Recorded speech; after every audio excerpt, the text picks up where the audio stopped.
శ్రీ అమలాంబ గారి వార్షికారాధన సందర్భంగా చిల్లకూరు పూర్ణాశ్రమములో వారి యొక్క అశరీర సాంప్రదాయ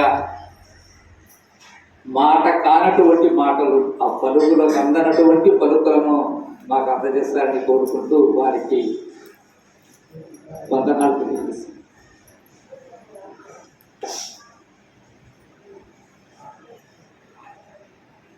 శ్రీ గురుభ్యో నమః. నా పేరు సత్యమయ్య. నేను హైదరాబాద్లో ఉంటాను. అయితే ఇక్కడ ముఖ్య ఉద్దేశంగా రావడం కారణం ఏమంటే, మా పెద్ద అబ్బాయి ఉంటాడు ఇక్కడ. నేను వచ్చినాను అంటే స్వామివారు నాకు చాలా పరిచయము. నేను ఒక బిడ్డలా ఉంటాను స్వామివారికి. అయితే ఇక్కడ నిన్న మరి వేరే ఎవరో చెప్పారు, మన పీఠాధిపతులు నారాయణ స్వామి గారు చెప్పారు కాబట్టి మమ్మల్ని వారు ఆహ్వానించడం జరిగింది. మేము నిన్న వారి స్వగృహానికి పోయాము, చాలా చక్కగా దర్శించాము. అయితే ఇక్కడ ఈరోజు ఇక్కడ జరుగుతుందని చెప్పని పిలిచినందుకు వచ్చాము. వాస్తవంగా నేను ఎక్కడ ఉపన్యాసాలకు తిరగను, ఎక్కడ కూడా ఉపన్యాసాలు చెప్పలేదు. మొట్టమొదటిసారి నేను మన నాయన గారు ఇస్తున్నాను, దాన్ని ఎలా చెప్పాలో కూడా నాకు తెలియదు. సరే, నన్ను క్షమించండి. మాకు ఉపన్యాసం అయితే వద్దు స్వామి, బోధే కావాలి. బోధ కోసమే మా ఊళ్ళో అయితే ఉపన్యాసం వద్దు. అయితే మొట్టమొదట అమలాంబ సమేత మన వార్షికోత్సవం వచ్చినందుకు, నాకు ఈ అవకాశం ఇస్తున్నందుకు కూడా పెద్దలందరికీ కూడా ద్వాదశ నమస్కారాలు తెలియజేస్తున్నాను. మొట్టమొదట అధ్యక్షుడు వారికి మాట్లాడుతూ నమస్కరించుకుంటూ, మరియు ఉపాధ్యక్షుడు మిగతా వారికి అందరికీ సభలను అలంకరించినటువంటి వారికి అందరికీ కూడా నమస్కరించుకుంటూ, మిగతా భక్తాదులకు అందరికీ కూడా నమస్కరిస్తూ, జై గురుదేవ. ఆత్మానాత్మరహితం అచల పూర్ణోపదేశికం శ్రీ నిశ్చలానంద నారాయణ గురో శిష్యం శ్రీశైల వంశాంబుధిరేవ జాతం శ్రీ పరమానంద శంకరేంద్రం గురుం భజామి. గురుదేవుడు శ్రీ శ్రీ పరమానంద శంకర నారాయణ స్వామి వారి పాదపద్మములకు నమస్కరించుకుంటూ, పెద్దలు నాకు ఈ అవకాశం ఇచ్చినందుకు నేను ఒక 2 నిమిషాలు చెప్పి చాలించుకుంటాను. ఎందుకంటే నాకు చెప్పడం తెలియదు కాబట్టి చెప్తున్నాను. ఒక సభ అనేటువంటిది మనం ఎందుకు వస్తాము సహజంగా అంటే, పామరుల సహితము. పామరులు అంటే ఎవరంటే ఏమీ తెలియనటువంటి వారు. పెద్దలు వస్తున్నారంట, సభకు వస్తున్నారంట, ఎంతో పెద్ద పెద్ద గురువులు వస్తున్నారంట, ఎంతో ఆశతో మరి ఏమీ తెలియనటువంటి గురుపుత్రులు అయినటువంటి వారైతేనేమి, గురుపుత్రులు కానటువంటి వారైతేనేమి కూడా, నేటి కాలంలో గురుపుత్రులు అయినటువంటి వారికి కూడా అసలు గురువు అంటే ఏంటో మొట్టమొదట తెలియని స్థితిలో మన శిష్య సమూహం చాలా చోట్ల కూడా నేను కూడా గమనించడం జరిగింది. కాబట్టి ఇక్కడ మరి ఒక సభ జరుగుతుంది, పెద్దవారు వస్తున్నారు అంటే మనం ఎంతో ఆసక్తితో వస్తాం. పామరులు, జ్ఞానులు, విజ్ఞానులు, పండితులు, మహాత్ములు, మహామహిళలు, పితాలు ఎంతో వస్తారు. అటువంటి వారిని కూడా మరి చూడ, ఆ సభలో ఇంతమంది కింద కూర్చొని వింటున్నారంటే, ఈ సభను అలంకరించినటువంటి వారిని మీరు ఏదో ఊహించుకొని ఉంటుంటాం మనం గొప్పగా. ఒక్కొక్కసారి మన గురువు దగ్గర లభించవచ్చు, మనం ఏది ఆశించి పోయామో గురువు దగ్గరికి, అది మన గురువు దగ్గర దొరుకుండవచ్చునో, లేక దొరికి ఉండకపోవచ్చు కూడా. కాబట్టి ఇటువంటి సభలో ఎవరైనా పెద్దలు వస్తే మా సంశయాలు ఏమైనా తీరుస్తారేమో అని అనేక ఆశతో వస్తాం మనం. కానీ వచ్చే ఇక్కడ మనకు పెద్దలందరూ కూడా సభను అలంకరించినటువంటి వారు ఇదంతా కూడా గురువు వాక్యం. ఇక గురువు వాక్యం అంటే ఏంటి అంటే, గురువు కాక మళ్ళీ వారి గురువు వాక్యం, వారి వాక్యము కాక వారి వారి వారి గురువు వాక్యము అంటే ఇట్లా మనకు సనాతనము నుండి అంటే మొట్టమొదటి నుంచి విష్ణువు సూర్యుడు, సూర్యుడు యజ్ఞవల్క్యుడు, జనకుడు, జనకుడు శుభ్రుడు, సాందీపులకు, ఈ విధంగా సాందీపుడు కృష్ణుడు, కృష్ణుడు ఉత్తరాదిలో అక్కడి నుండి మన శాంతానంద స్వామి వరకు మరి మన అక్కడి నుంచి ఇప్పటిదాకా వస్తుందంటే అదంతా గురువాక్యమేనా కాదా? కాబట్టి ఇక్కడ గురువాక్యం యథాతథంగా చెప్పాలని చెప్పని సభలు ఇక్కడ మనం చూస్తున్నాము. పెద్దలైనటువంటి వారు గురువాక్యాన్ని చెప్పడానికి సిద్ధంగా ఉన్నారు. వారిలో నేను ఒక పాదధూళి లాంటి వారిని నాకు యొక్క అవకాశం ఇచ్చారు. కాబట్టి మొట్టమొదటి ఇక్కడ ఏంటి అంటే సహజంగా ఒక విద్య అనేటువంటిది ఒక అహంకారం. విద్య అనేటువంటిది ఒక అహంకారం. అందులో దానికి పెట్టు నేను ఒక గురువు అనేటువంటిది ఇంకొక గొప్ప అహంకారం. కానీ గురువుకు నేను ఒక శిష్యుడు కదా అనేటువంటిది బాగుండాలని ఎప్పుడో మర్చిపోయి ఉంటాం. కాబట్టి ఎప్పుడైతే మొట్టమొదట ఒక గురువు దగ్గరికి నేను మొదట గురువు దగ్గరికి పోయాను. నేను అందరూ చెప్పగా విని గురువు దగ్గరికి పోయినప్పుడు కొంతమంది చెప్పారు, ఈయన బాగా భగవద్గీత చెప్తాడు, ఉపనిషత్తులు చెప్తాడు, అవి ఇవి అన్నప్పటికీ కూడా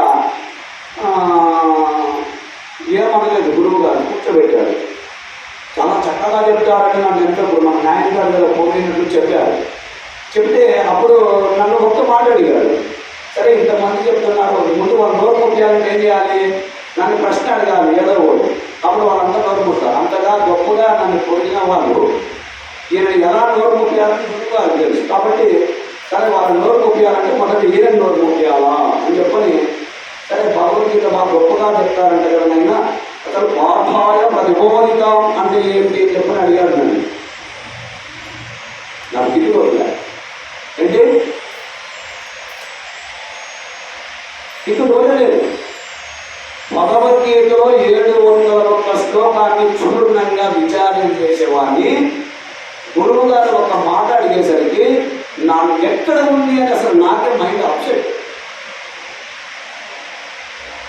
చూడ అందుకే అన్నారు పెద్దలు, వేదములు ఉపనిషత్తులు మొదలగు గ్రంథములలోని మర్మము కలిగిన 10 పెద్దలందరూ మొదటనే గురు గ్రంథం అనేకు మాటుంచినారు. ఏ పని ముందు అది గెలిపినారు. అది గనక గురుడెట్టు ఆ దేవుడకు నాని వాదించు వారికి వదలాడు నరకము మాటుంచినారు. ఏ పని ముందు అది గెలిపినారు అంటూ మనకు అష్టావధాని ధ్రువుడు అచల ఋషి ధ్రువుడు రమణీయ స్వాముల వారు ఈ పద్యాన్ని శీర్షపద్యంగా రచించారు. మహానుభావుడు ఇప్పుడు ఎంత గొప్పగా చెప్పారు ఆ పద్యం అంటే, వేదములు 4 వేదములు 108 ఉపనిషత్తులు ఇవి కాక రామాయణ భారత భాగవత ఇతిహాసాది పురాణములన్నీ కూడా చదివినా, ఎన్ని శతకములు చదివినా, ఎన్ని గ్రంథములను కంఠస్థము చేసి ఫలమున అంటే కంఠమున ధరించినప్పటికీ కూడా గురువాక్యం జ్ఞాతవ్య నాణ్యత గ్రంథకోటి అన్నారు. అయితే అదంతా చదివి కూడా వ్యర్థమైపోయింది. ఎందుకు అంటే ఆ చదివాడు, కానీ చదువులో ఉన్నటువంటి యొక్క జ్ఞానం ఏముంది, అందులో ధర్మం ఏముంది, అందులో మర్మం ఏముంది అనేటువంటి దాన్ని గ్రహించాలంటే ఎవరు కావాలి? గురువు కావాలి. కనుకనే నాకు మా గురువు గారి దగ్గరికి పోయినప్పుడు ఆయన పోర్ చెప్పలేదు నాకు అసలు. చివరిగా 10 సంవత్సరాలు నేను అలాగే తిరుగుతూ ఉండగా మెల్లిగా నిదానముగా మొట్టమొదట ఆ విధంగా మాటలు చెబుతూ కొన్ని కథలు చెబుతూ ఆ విధంగా చేస్తూ అప్పుడు కదా అట్లుగా మరి మనం ఎవరైనా ఈరోజు గురువుకి వచ్చామో ఒక 6 నెలలు నా శిష్యులు వస్తే నేను స్టేజ్ మీద కూర్చుంటాను, చక్కగా నేను గొప్పవాడిని గుర్తిస్తారు అనేటువంటి స్థితిలో మనము ఇప్పుడు సాంప్రదాయంలో అంటే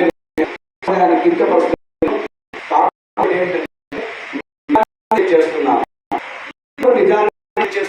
అంటే ఒక గోప్యముగా రహస్యముగా అది లోపల చెప్పుకునేటువంటిది. మరి ఇంత బహిర్గతంగా మనం చెప్పుకుంటున్నామంటే అంత గొప్ప బోధని మనం ఈరోజు ఏం చేస్తున్నామంటే చెప్తున్నాం. కేవలం ఏంటి అంటే ఒక గ్రంథం తీసుకున్నాము, 4 గ్రంథార్థాలు చదువుకున్నాము, గ్రంథాలు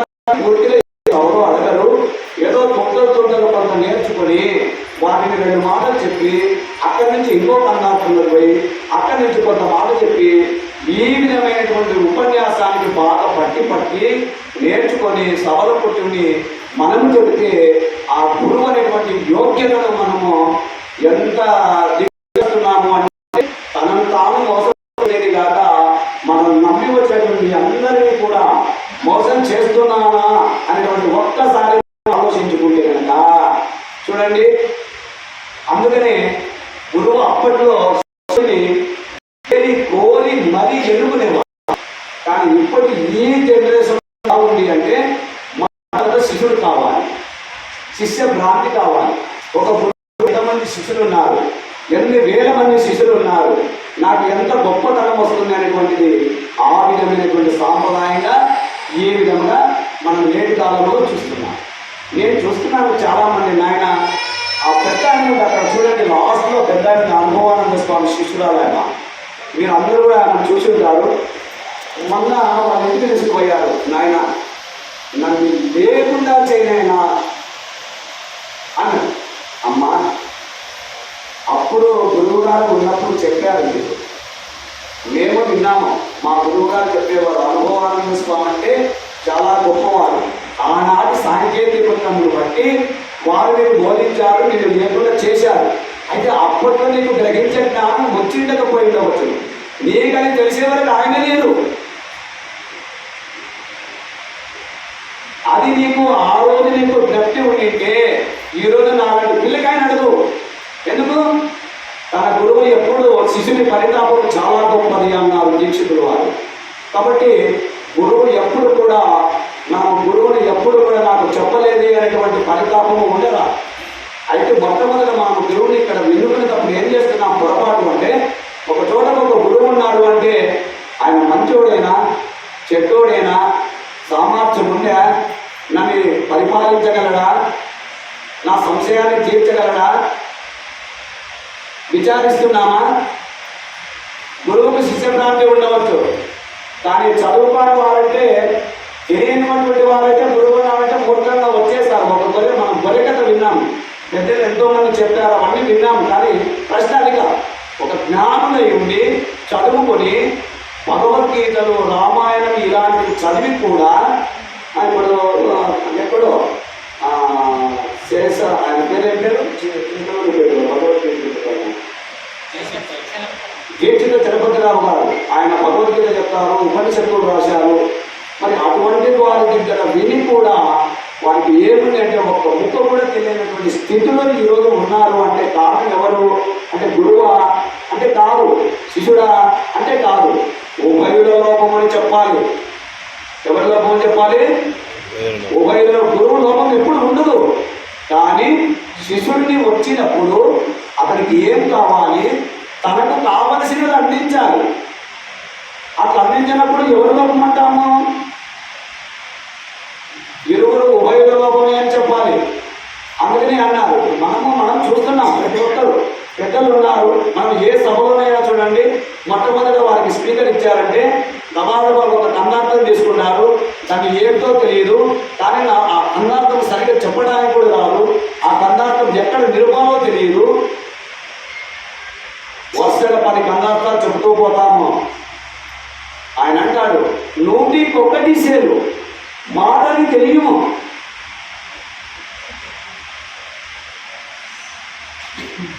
వంద మాటలు, 100 పద్యాలు, 100 పాటలు పాడేదానికంటే ఒక్క మాట సరిపోతుంది కదా. అప్పులేదు. ఇప్పుడు మొట్టమొదట ఏం నేర్చుకున్నారు? ద్వాదశి, షోడశి, పంచదశి. వీటిలో 2 ఏంటి? ద్వాదశి, షోడశి. నాయన పుట్టబడే ఏం లేదు, ఒక ఈ బయట ఏం లేదు, నువ్వు పుట్టనే లేదు. అది అర్థం చేసి మనకి పట్ట ఒక గోదావరి ఇచ్చేది గురువుని చేసేది. కానీ ఏమవుతుంది? సాంప్రదాయం ఇంత గొప్పటి మహానీయులు మనకు అందించకపోతే ఈ భూమి మీదకి మనం దాన్ని ఏం చేస్తున్నామంటే చిల్లాపలం చేస్తున్నాము. ఒకటే చెప్తాడు, మాట బాగుంటుంది, పరిపూర్ణం ఒకటి, లేనెరుక ఒకటి. ఆ ఎరుకను విడిచి ఉండు చాలు, అయిపోయా. కానీ నిర్ణయం ఎక్కడ? పరిపూర్ణం అంటే ఏంటి, ఎరుకంటే ఏంటి, ఎరుకని నేను లేకుండా ఎలా చేసుకోవాలి. సరే, ఈ రెండింటిని విడిచి నేను ఎలా ఉండాలి? ఆ స్థితి ఎలా కలుగుతుంది అంటే మొట్టమొదట ఈ ఎరుక పరిపూర్ణములు రెండింటిని చూర్ణంగా దుర్మూర్తి ద్వారా పాదములకు సేవ చేయాలి. అనేక కాలం చేయాలి. ఏదో సంవత్సరమో 6 నెలలో 3 నెలలో చేసి నేను గురువునైనా అనడం కాదు. నాకు తెలుసును అంటే ఏం తెలుసును? ఒక ముక్క కూడా తెలియదు. అంత గొప్పైనటువంటి దాన్ని ఎత్ర చెప్తున్నారు ఆయన.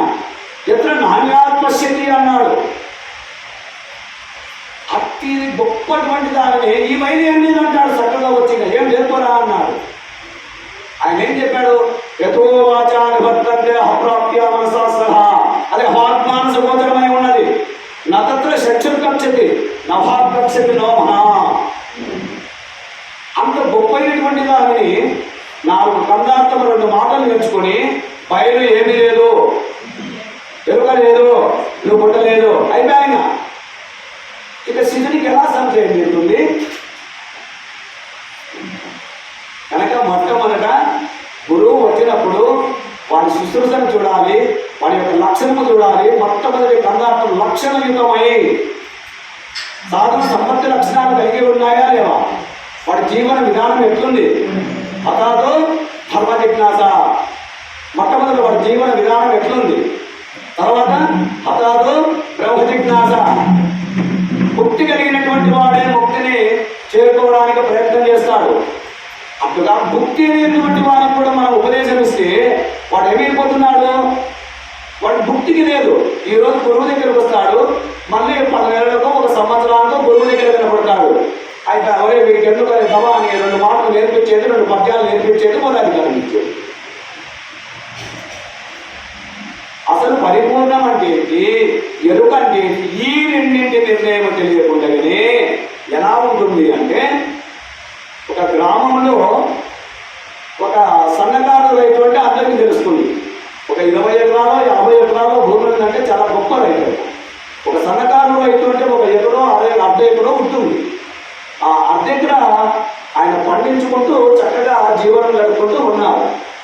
ఈ విధంగా జీవనం గడుపుకుంటూ ఉండగా అది ఎప్పటికప్పుడు ఆడికాడికి సరిపోతూ ఉంటుంది. 1 సంవత్సరం ఆయన అదృష్టం కొద్దీ బాగా ఎక్కువగా లాభం వచ్చేసింది. అప్పుడు ఎక్కువగా లాభం వచ్చినప్పుడు వాళ్ళిద్దరు భార్యాభర్తలు అనుకున్నారట, ఏమై మనకు వివాహం చేసుకొని ఇంతకాలం అయింది కదా, మనకు పిల్లలే కాలేదే, కానీ మనం పొద్దుకోవాలంటే ఏం చేద్దాము, ఒకవేళ ఈ సంవత్సరం బాగా ఆదాయం ఎక్కువగా వచ్చింది కనుక మనం ఏదైనా పొద్దున పంటకపోయినప్పటికీ కూడా ఆదాయం కల్పించేటువంటి ఆలోచన చేద్దాము అని చెప్పని అప్పుడు వాళ్ళు ఏం చేశారు, చక్కటి ఆలోచన, ఎక్కువ ఆదాయం వచ్చినటువంటి దానిని వారికి తగినంత ఉంచుకొని మిగతా లాభమును ఏం చేశారు, అవునయ్యా నువ్వు చెప్పిన ఆలోచన కూడా బాగుంది, మనకు పిల్లలు లేరు, ఎవరు లేరు, రేపు పొద్దున మనం మెత్తపడితే ఎవరు పెడతారు, కనుక మన దగ్గర కొంత ధనమైనా ఉంటే ఎవరైనా ధనాశ కోసమైనా మనకు పెడతారు కదా అని చెప్పి ఆశ చేత ఏం చేశారు, ఒక చక్కటి ఆలోచన చేశారు. ఆలోచన చేసి ఏం చేశారు, పాలిచ్చేటువంటి సంతకు పోయి ఆ బరగొడ్డు అంటారు, ఎనుము అంటారు, ఇంకా రకరకాలంటే ప్రాంతీయ భాష. ఏంటి ప్రాంతీయ భాష, ఒక్కొక్క ఏరియాలో ఒక్కొక్క భాషని చెప్పుకుంటారు. ఆ చక్కగా పాలిచ్చేటువంటి ఆ బర్రెను ఆ దూడని ఆ ఖరీదు చేసి తీసుకొని వచ్చాడు. ఆ విధంగా తీసుకొని వచ్చిన తర్వాత ఇక చక్కగా అది పాలిస్తుంది.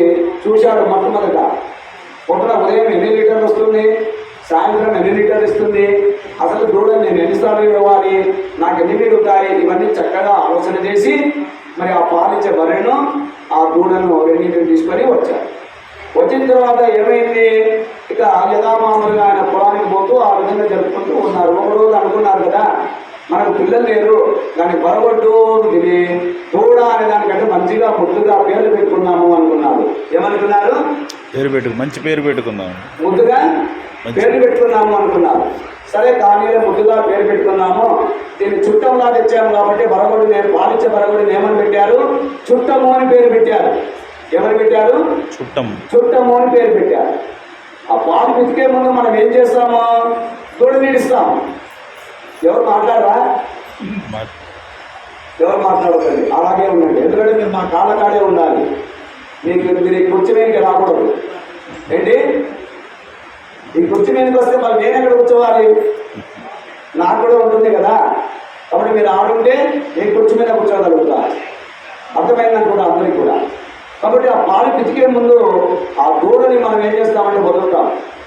ఒక్క క్షణం ఆలస్యమైందనుకో వాడికి పాలు ఉండవు, మొత్తం పీకేస్తుంది.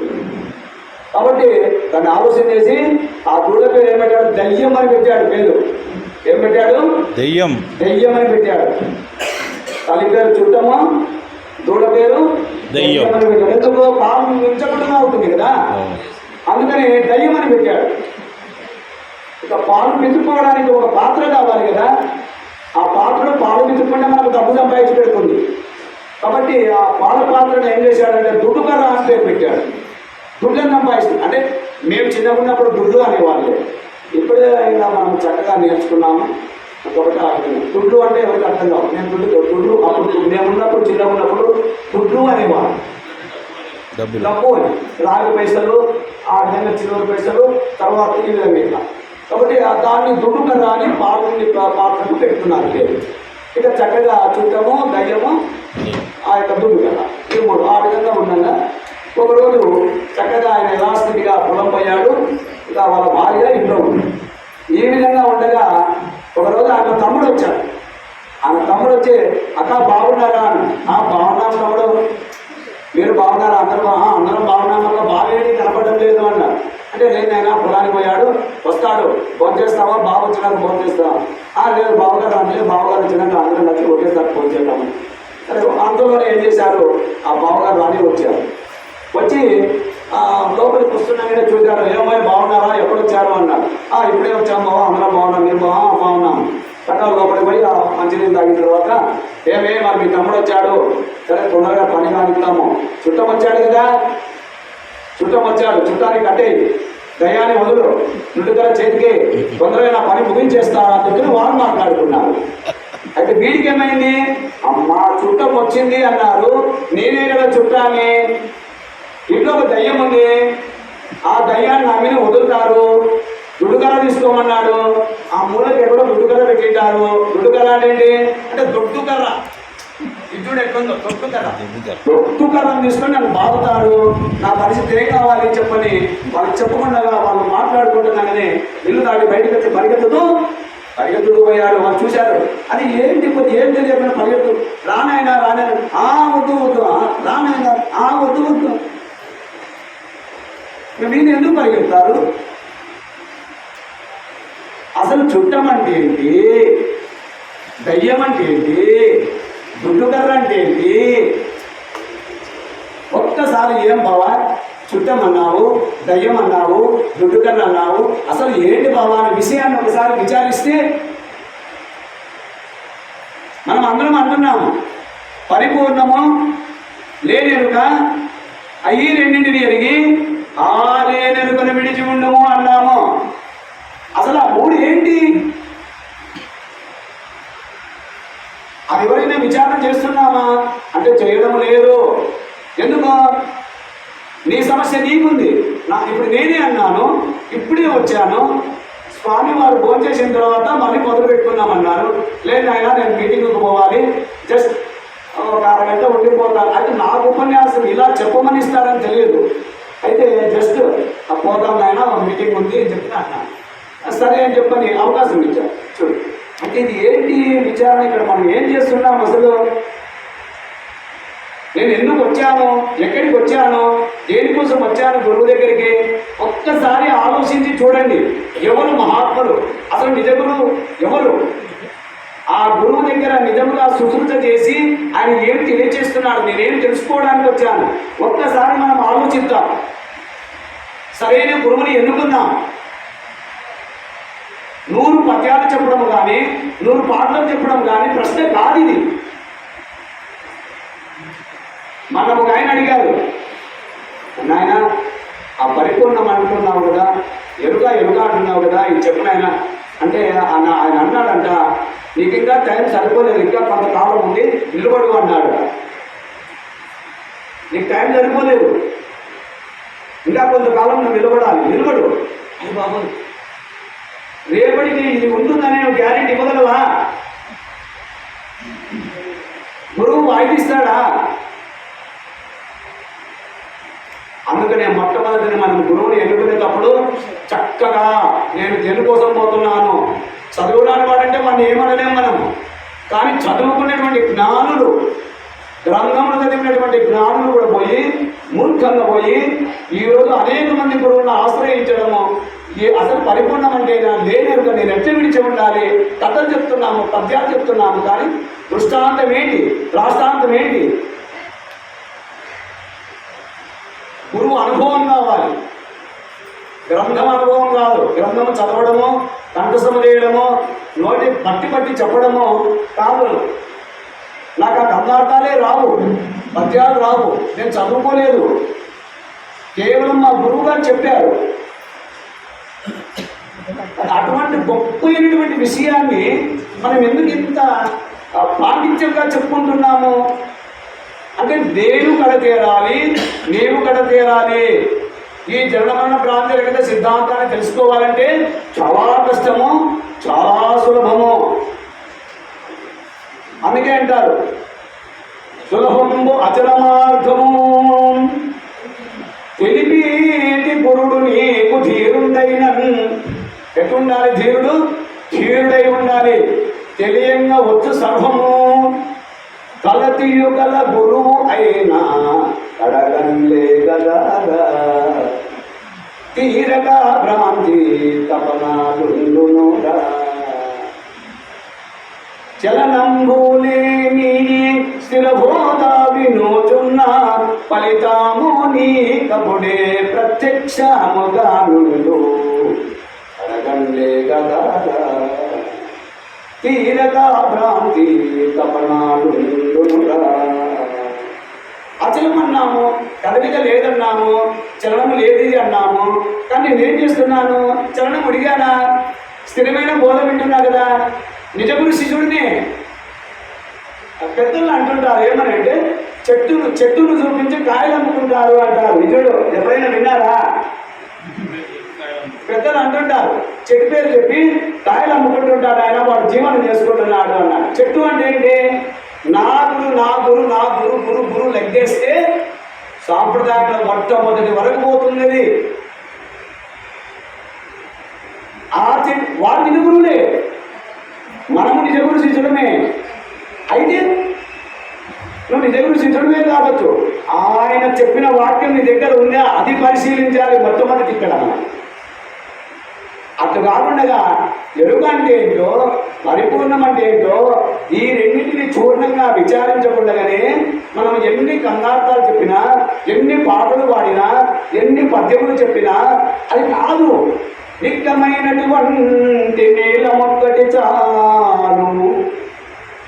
చూడు, మనకేమన్నా మనము పండుగకి పోతాం, ఒక ఇల్లు కట్టుకోవాలనుకుంటాము, ఒక రోడ్డు వేయాలనుకుంటాము, ఒక గుత్త పూడ్చుకోవాలనుకుంటాము, ట్రాక్టర్ తీసుకోపోయాము, ఆ ట్రాక్టర్ నిండా రాళ్ళు వేసుకొచ్చాము. వాడు కొత్త స్థానం 10 ట్రాక్టర్లు కొట్టి ఎంత ఇస్తాడు? ఒకవేళ 150 అనుకున్నా కూడా 1500 ఇస్తాడా? చూడు, ఆ రాళ్ళులో ఎక్కడో చోట రత్నం ఉండాలి, ఉంటుంది. అట్టి రత్నము ఒకటి సరిపోదా? తలుపు వెలుగు రాళ్ళు తట్టడేలా. సరైన నిజగురు సాంప్రదాయంలో చక్కటి నీ సంశయాన్ని అడిగిన తక్షణమే నీ సంశయాన్ని తీర్చి, ఏదైతే జనన మరణ భ్రాంతి రహిత సిద్ధాంతం ఉన్నదో నిన్ను జనన మరణ భ్రాంతి నుండి తప్పించగలవాడు కాదు, ఒక్కడు చాలు.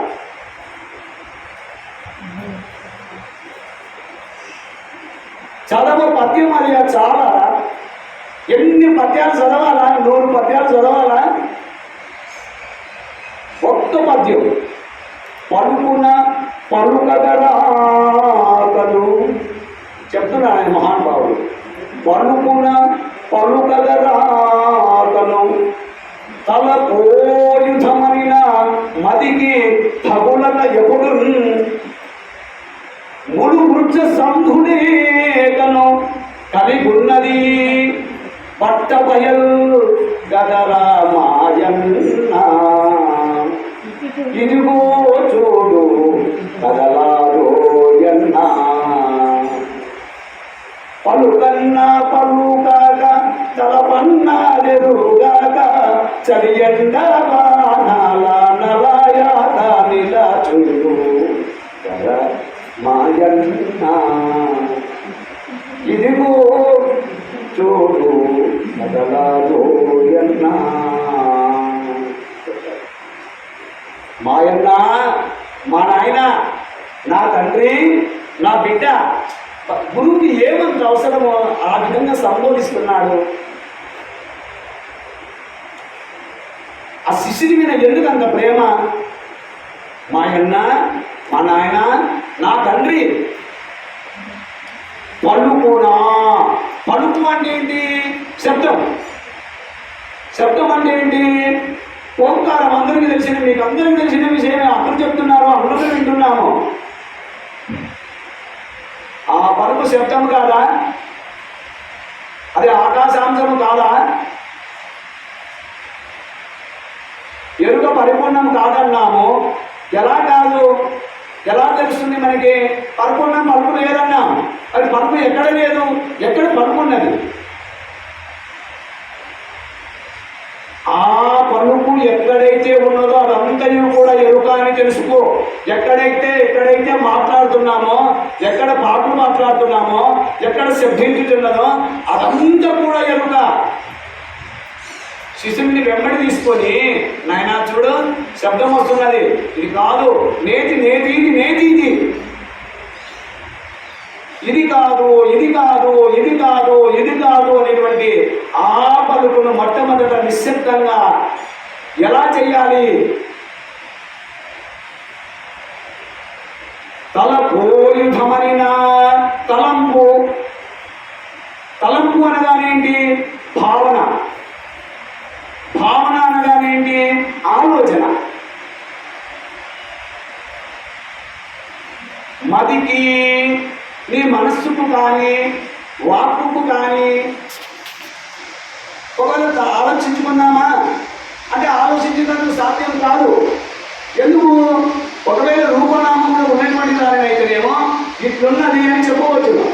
అమ్మగారు ఉంది. ఇప్పుడు అమ్మగారు ఎలా ఉన్నారు అంటే ఎర్రగా ఉన్నారు. ఎంత ఎత్తుంది? 5 అడుగులు ఉంది. ఎన్ని సెంటీమీటర్లు ఉంది? 160 సెంటీమీటర్లు ఉంది. చక్కగా ఉందా? కాల, గుడ్డ, చెయ్య, ముక్క చెప్పవచ్చు, వర్ణించి. ఎందుకో ప్రత్యక్షంగా కనబడుతుంది. కనబడినటువంటి ఆకాశమును కూడా తన యొక్క ఉనికిని కనుకొని శబ్దం విట్లున్నది అని చెప్పవచ్చు. వాయువు నీ కంటి తిరుగుతుంది, ఫ్యాన్ తిరుగుతుంది, కానీ గాలి కనపడటం లేదు.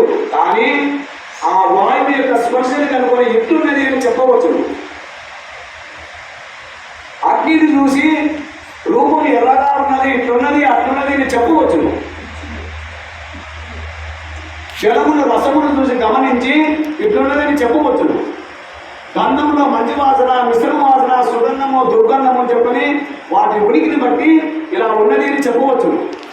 కానీ ఆ శాశ్వతమైనటువంటి బ్రహ్మతత్వమును, సృష్టికి అతీతమైనటువంటి దానిని ఏమని తెలుపగలను? ఈ రోజుతో చెప్పే కాదే. అంత గొప్పగా చెప్తుంటే నేను పరిపూర్ణము చూశాను, అలా పరిపూర్ణమని నీకు చూపిస్తాను. ఎరుకను చూశాను, ఎరుక లేదు అంటే ఏంటి? వాక్యార్థంగా చెప్పుకుంటున్నాం. ఎందుకో ఒక కుక్క మరిగింది, ఆ అవతల వీధిలో వినింది. అది ఇదేదో మరిగింది అని చెప్పి అది మరిగింది. అవతల ఇంకో కుక్క మరిగింది ఆ వీధిలో. ఆ వీధి కుక్కను చూసి ఇంకో వీధి కుక్క మరిగింది.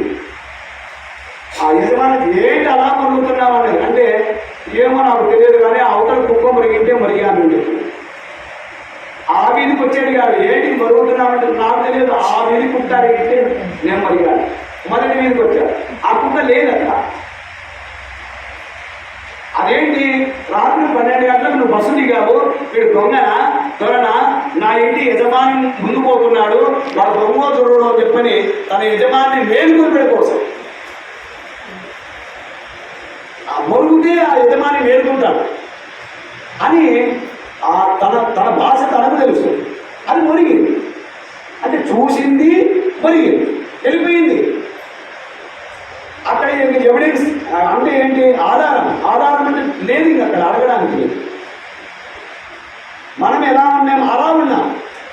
ఒకరి అనుభవజ్ఞులైనటువంటి పెద్దలు ఆరూఢతా స్థితి కలిగినటువంటి వారు పరిపూర్ణమునైన లేనిరుగనైన ఈ రెండింటిని గురుమూర్తి ద్వారా చక్కగా వస్తు నిశ్చయ జ్ఞానం ద్వారా ఆశాంతము ఈ గ్రంథము మొదటి నుంచి చివరి వరకు చక్కగా గురుమూర్తిని విచారించి సమయము చూచి సేవ చేస్తూ చక్కగా నీ సంశయాన్ని తీర్చుకోమని అంత గొప్పగా తెలియచేస్తే మనం ఈ చెవుతో విని అవతల 10 మందికి చెప్తున్నాము. నీకు తెలిసొచ్చిందో నాకు తెలియదు, కానీ నేను వచ్చి నిన్ను అడిగా నా సంశయాన్ని తీర్చాలి కదా. తీర్చలేదు. కారణం నీకు ఇంకా టైం కాలేదు, ఇంకంత కాలం ఉండమ్మా చెప్తాను. మళ్ళీ కొంతకాలం పాపం 2 నెలలో 3 నెలలో నిలబడింది. మళ్ళీ అడిగింది, నీకు ఇంకా అర్థం కాలే బోధ, ఇంకొంత కాలం ముందు వారి జీవితం అంతేనా?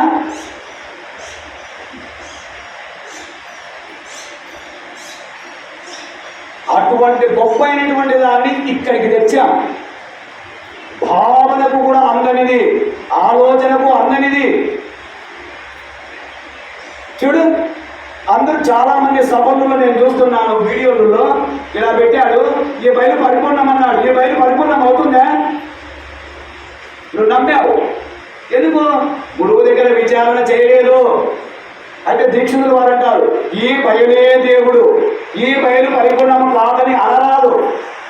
అది ఎలా అవును ఎలా కాదు అది గురుమూర్తి ద్వారా విచారించాలి. ధ్వని మొదలకు తన మాత్రం లేసమైన కానిపించని చోటు అన్నారు. మరి ఈ బయలు ధ్వని ఉంది కదా, నేను ఇక్కడ మాట్లాడుతుంది మీకు అందరికీ శ్రద్ధిస్తుంది కదా, పంచ తన్మాత్రలు ఉన్నాయి కదా, మరి నువ్వెందుకు నమ్మావు ఈ బయలే పరిపూర్ణం అంటే? 2 వస్తువుల నడుమ అన్నావు. మరి 2 వస్తువులు దేనిగా తీసుకుంటావు? 2 వస్తువుల నడుమ ఉన్నది పరిపూర్ణం అవుతుందా? అతీతమైనది ఆది మధ్యాంత రహితమై అప్రమేయమై స్వజాతీయ విజాతీయ స్వగత భేద రహితమై కాల భేద వస్తు భేద శూన్యమై అని చెబుతూ ఉంటే అవుతుందా? మరి ఇది తెలిస్తే కదా. నా గురువుడు చెప్పింది కరెక్టే, కానీ ఆవల గురువు ఏం చెప్తున్నాడు? మళ్ళీ గురువుని అనుమానించాలి, శంకించాలి. పెద్దలే చెప్పారు. ఒక్కొక్కసారి గురువు మీదే శంక కలుగుతుంది. దీక్షితులు చెప్తారు, కృష్ణదీక్షితులు చెప్తారు, పండితారాజుల వారు చెప్తారు. ఆ శంక నీలో కలగాలి. కలిగి 10 మంది గురువులని విచారణ చేయాలి. 10 మంది గురువులు ఒక మార్గంలో నడిచారా? నా గురువు కన్నా గొప్పవారు వాళ్ళు ఏం కాదు, నా గురువే గొప్ప. ఎప్పుడు విచారణ చేసేది? వచ్చాము, కూర్చున్నాము, వస్తేనే టైం అయిపోయింది, పోతున్నాము. నువ్వు చేసింది ఏంటి? ఎందుకు అంటే ఇంటికాడ నా కొడుకు ఏమైనా, కోడలు ఏమైనా, పిల్లలు ఏమైనా, ఇంకా నేను అక్కడికి పోవాలి ఇక్కడికి పోవాలనేటువంటి ఆతృత. ఒక గద్ద పోతూ ఉండగా ఒక చేప కనపడింది. ఆ చేపని కడుతున్న ముక్కుతో కలుసుకొని ఏమైపోయింది? పరిగెత్తుకుపోతుంది. ఇంకో గద్ద చూసింది, ఎప్పుడు పడింది. అది కావనేసరికి 10 గద్దలు ఎప్పుడు పడ్డాయి. దానిపై పోతా ఉన్నాయి, ముక్కుతో పొడుస్తూ ఉన్నాయి, కాళ్ళతో గీరుతూ ఉన్నాయి, ముక్కుతో పొడుస్తూ ఉన్నాయి, కాళ్ళతో గీరుతూ ఉన్నాయి. ఆ బాధను అనుభవించలేక ఇంకో దిక్కుకు తిరిగింది. ఆ ఇంకొక దిక్కుకి తిరిగిందని వదిలిపెట్టాయా? మళ్ళీ అవి కూడా ఆ దిక్కుకు తిరిగి మళ్ళీ పొడుస్తూ కాళ్ళతో గీరుతూ తను వెంబడిస్తూనే ఉన్నాయి. ఈ బాధ ఏంటి అసలు? నాకెందుకు ఇంత అవస్థ? అది ఈ చేప వలనే కదా. ఈ చేపే లేకుంటే అని ఏం చేసింది? ఆ చేపను ముక్కు నుండి వదిలివేసింది. ఇంకొకటి ఏం చేసింది? దాన్ని హఠాత్తుగా ఆ ముక్కు కట్టుకొని పారిపోతుంది. ఈ గద్దె నుంచి ఆ గద్దె ఎంబడి.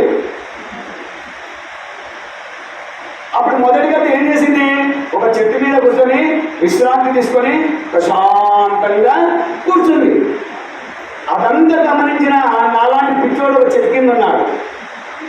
అంతా చూశాడు. సరే బాగుంది, చక్కగా ఎంత ప్రశాంతంగా కూర్చుంది. నువ్వు నాకు చెప్పకనే చెప్పావు, నీవే నా గురువు. కారణం విషయేంద్రియాలు. ఇదంతా ఏంటి? విషయేంద్రియాల చేత నీవు బంధింపబడి ఉన్నంత వరకు ఈ పరిపూర్ణ బోధ ముందు పట్టదు. ఆ భగవద్గీతలో కూడా చక్కగా చెప్తాడు ఆయన. 18వ అధ్యాయంలో 38వ శ్లోకం చదువుకోండి, ఎంత చక్కగా వర్ణించాడు. ఇన్ని విషయేంద్రియాల మధ్యలో ములుగురిచ్చే సందులేఖను నాయన అంతటా ఉందిరా, చూది కొన మోపను సందులేఖను నీ ముందు నీ వెనక నీ క్రింద నీ పైన అంతటా ఉంటే వారికి అర్థమైపోతుందా? ఎలా అర్థమైపోతుంది? సర్వకాల సర్వదేశ సర్వ వస్తువులైన సమస్త వస్తువులైందు నిన్ను నిమిడీకృతమై ఉండేది మాట పుస్తకంలో చదివాము, నీకు చెప్పాను.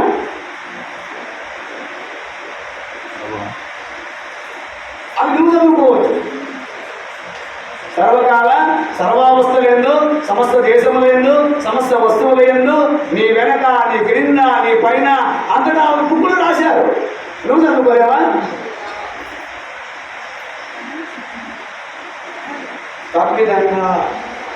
ఆ విధంగా నేను సరే మరి ఇలాగే చెప్తూ పోతూ ఉంటాను. అయితే ములుగురుచ్చ సందులేఖను కలిగి ఉన్నది అంటే అంతటా ఉన్నది అనేటువంటి పదాన్ని మొట్టమొదట గురుమూర్తి ద్వారా చక్కగా అంతటా ఉన్నది ఏది? ఆత్మ కూడా అంతటా ఉన్నది. ఆత్మ కూడా చూడండి ఏమన్నారు? సర్వభూతాత్మ అన్నారు. మరి ఆత్మ కూడా అంతటా ఉన్నది కదా. మరి పరిపూర్ణం అంతటా ఉన్నామన్నావు. మరి ఏది నమ్మాలి? దీన్ని నమ్మాలా దాన్ని నమ్మాలా? ఉపాధి ఉంటేనే ఆత్మ ఉన్నది. ఉపాధి సహితమైనది ఆత్మ, ఉపాధి రహితమైనది కేవలాత్మ. ఈ రెండింటిని నేను గురుమూర్తి ద్వారా ఏ విధంగా విచారణ చేయాలి? కలిగి ఉన్నదంటే సరిపోతుందా? పట్టబయలు పట్టబయలు అన్నారు. మొదట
అన్నాడు. నిజమే, ఈ బయలు కూడా చలికి వనకదు, ఉపద్రవాలకు జరగదు. కానీ ఆత్మకథ ఏ విధంగా ఆవరణం ఉంటేనే ఉన్నదో ఈ బయలు కూడా ఆవరణం ఉన్నదే కదా. ఆవరం మిడలిన ఆవని మాట, ఆవరణను విడిచియను. ఆవరణములోనిదే ఆవరణం ఆవలిదా, ఆవరణము రహితమైతే ఈ బయలు పరిపూర్ణం. అది వాడు నపుంసకుడని తండ్రికి తెలియదు కదా, కానీ ఆమెకు తెలిసింది. అయితే అలాగే ఉండాలా?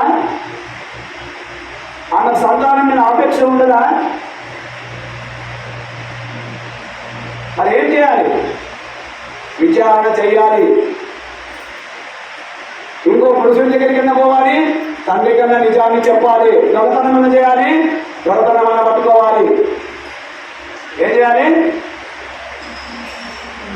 దొరతనం పట్టుకోవాలి, దొంగతనం అన్న చేయాలి, దొంగతనం అన్న నిజముగా తండ్రికి చెప్పి నాయన వీడు నపుంసకుడు,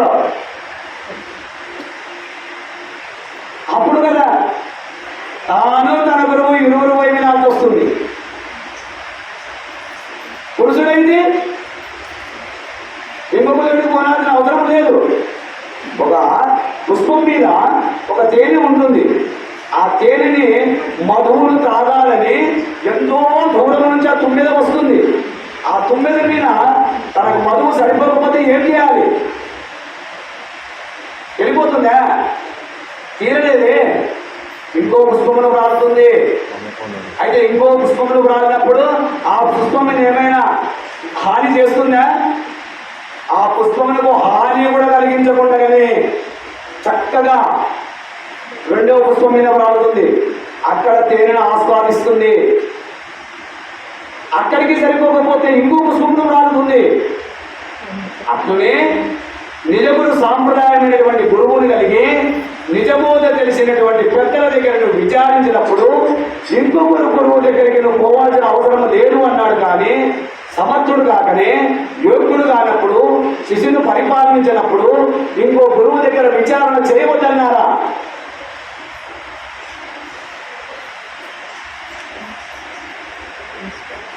ఆ విధంగానే చలి ఎండ మానవ నలయాక నిలుచుండు కదరా మాయన్న అంటే చనిపోదు. దీన్ని వస్తువుగా నిశ్చయముగా నీ జ్ఞానములకు అందినట్లుగా నీ హృదయములకు ఆరూఢ స్థితి కలిగేంత వరకు శిష్యుని దగ్గరగా కూర్చోబెట్టుకొని తన బిడ్డను ఏ విధంగా ప్రేమిస్తావో ఆ శిష్యుడిని నేను నమ్మి వచ్చిన శిష్యుడిని కూడా ఆ విధంగా తీర్చిదిద్దితే నీ వంశం నిలబడుతుంది. అయితే నాకు అవకాశం ఇచ్చినటువంటి పెద్దలకు మరి ద్వాదశ నమస్కారాలు తెలియజేసుకుంటూ నాకేదో వచ్చినంత వరకు తెలిసి నేను మాటలు చెప్పాను. ఇందులో ఏమైనా తప్పులు ఉంటే కనుక పెద్దలందరూ సభలో ఉన్నటువంటి వాటిలో చెల్లించగలని కోరుకుంటూ జై గురుదేవ. జై గురుదేవ. ఇప్పటి వరకు సత్యానంద సత్యమయ్య వారు ఏటి లోక నైతాన్ని ముఖ్యంగా పశుపురం సాంప్రదాయం ఉండేటువంటి విధానాలు ఈ సార్వజనికమైనటువంటి విషయాలు. కారణం ఏంటంటే ఉన్న వస్తువులు ఉన్నట్లుగా యువత ఎరిగినట్లుగా ప్రమర్శించుతూ ఏవో గ్రంథాల్లో ఉండేటువంటి సందర్భాలు ఎక్కువగా నేనే చెప్తూ ఉంటాను. ఈ కథ గ్రంథస్థాల్లో ఉండేటువంటి చెప్పుకుంటూ నిజమైనటువంటి గురుపుత్రులు